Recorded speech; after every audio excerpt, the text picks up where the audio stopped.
क्या हुआ जब दिल्ली के नरेला गांव में हवा में उड़ने लगी एक इच्छाधारी नागिन और उसके प्रकोप को देखकर सभी गांव वालों के रोंगटे खड़े हो गए। सच्चाई जानकर आपके भी होश उड़ जाएंगे। इस घटना की शुरुआत करने से पहले सभी लोग श्रद्धा से कमेंट बॉक्स में हर हर महादेव जरूर लिखिएगा। दोस्तों, बात है बहुत सालों पहले की, जब दिल्ली महानगरों में से एक नहीं था। लोग यहाँ पर खेती बाड़ी करके अपना जीवन यापन करते थे। दिल्ली के एक नरेला गांव में बड़ा ही प्राचीन शिव मंदिर था। उस गांव के सभी किसान अपना खेत का सारा काम निपटाने के बाद रोजाना उस मंदिर में माथा टेकते थे। उसके बाद ही अपने घर को जाते थे। उनका ऐसा मानना था कि अगर हम वहाँ माथा नहीं टेकेंगे तो हमारी फसल का बरोबर दाम हमें नहीं मिल पाएगा। इसी नरेला गांव में एक किसान थे जिनका नाम था रामपाल जी। रामपाल जी एक दिन अपने खेत का सारा काम खत्म करके शिव मंदिर में माथा टेकने के लिए गए। तभी उन्होंने देखा कि एक बहुत ही भयंकर इच्छाधारी नागिन उस मंदिर के बाहर पहरा दे रही थी। उसका रूप देखकर रामपाल जी के पसीने छूट गए, परंतु रामपाल जी की पैरों की आवाज़ सुनकर वो नागिन वहां से विलुप्त हो गई। अगले दिन शाम के समय जब रामपाल जी पुनः मंदिर में दर्शन करने के लिए गए, तब भी उन्हें आभास हुआ कि वो इच्छाधारी नागिन वहीं से गुजरी है। परंतु जब दिन प्रतिदिन निरंतर उनके साथ ऐसा रोजाना होता तो उन्हें भी इस बात पर शक होने लगा। तब उन्हें ऐसा लगने लगा कि यह इच्छाधारी नागिन इस प्राचीन शिव मंदिर की रक्षा करती है। और ये बात जाकर उन्होंने सभी गाँव वालों को बताई कि एक इच्छाधारी नागिन मुझे मंदिर के बाहर रोजाना दिखती है। मुझे ऐसा लगता है मानो उस मंदिर की वह रक्षा करती है।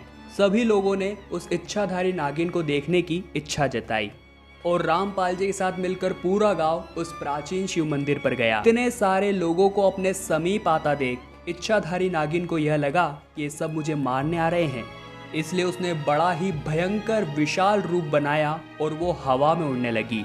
उसके ऐसा करते ही चारों ओर बड़ी ही जोरदार आंधियां चलने लगी, मानो बहुत विशाल तूफान आ गया हो। यह नज़ारा देखकर सभी नरेला वासियों के पसीने छूट गए थे, क्योंकि इच्छाधारी नागिन का रूप वाकई में बहुत ही भयंकर था। वो सभी गांव वालों को बहुत ही घूर घूर कर देख रही थी, परंतु उन सभी में से उसे वो शख्स नहीं मिला जिसने उसकी नाक की हत्या करी थी, और वो हवा में ही उड़कर कहीं और चली गई। दोस्तों, ऐसा माना जाता है कि एक इच्छाधारी नागिन अपने नाक की आंखों में उसके कातिलों का चेहरा देख लेती है, और उसी कातिल की खोज में वो दिल्ली के नरेला गांव में आई थी। उसके बाद वो नागिन नरेला के ही समीप गांव में गई और वहां पर उसे वह आदमी मिल चुका था जिसने उसकी नाक की हत्या की थी। उसके बाद उस इच्छाधारी नागिन ने एक बहुत ही सुंदर स्त्री का रूप बनाया और उस आदमी को अपने प्यार के मोह में फंसा लिया, और एक दिन मौका पाकर डस से डस कर उसकी जान ले ली और अपने नाक की हत्या का इंतकाम पूरा किया। दोस्तों, आपको भी जाने या अनजाने में किसी भी इच्छाधारी नाग या नागिन को चोट नहीं पहुंचानी चाहिए, क्योंकि इनका इंतकाम बड़ा ही भयंकर होता है। ये सामने वाले व्यक्ति को सफाई देने का भी मौका नहीं देते। इच्छाधारी नाग और नागिन को लेकर आपके क्या विचार हैं, नीचे कमेंट बॉक्स में बताइएगा और श्रद्धा से हर हर महादेव लिखिएगा। साथ ही चैनल को सब्सक्राइब कर लीजिएगा ताकि आपको हमेशा ऐसी ही सत्य चमत्कारी घटनाएं देखने को मिलती रहे। अभी के लिए आप सभी को बहुत बहुत धन्यवाद।